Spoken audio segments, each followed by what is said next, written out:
Hello বন্ধুরা, তো আজকের একটা ভিডিও নিয়ে এলাম। আজকের মঙ্গল চণ্ডীর বার করেছি আমরা। এখানে পুজো হয়েছে, এখানে মানে আমাদের ঘরে, জেঠিমাদের ঘরে পুজো হয়। তো আমি ঠাকুর জল দিতে চলে এলাম, পুজো হয়ে গেছে। আর এখানে বাটা সাজানো আছে।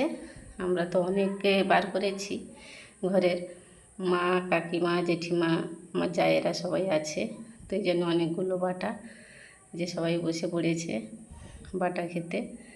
এই যে সেখানে আমার ছেলে, জায়ের মেয়েরা যায়, যেখানে আমার শাশুড়ি। এই যে আমার জায়গাটা এখনও ফাঁকা আছে, বসবো।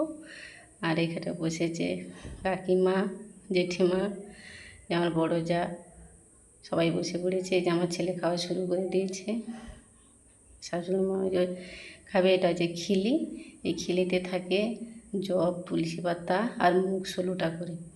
তো আমরা এটা খাবো কলার সাথে মেখে। তো চলো বসে পড়ি। আমার ভিডিওটি কেমন লাগলো সবাই কমেন্ট করে জানিও। টাটা।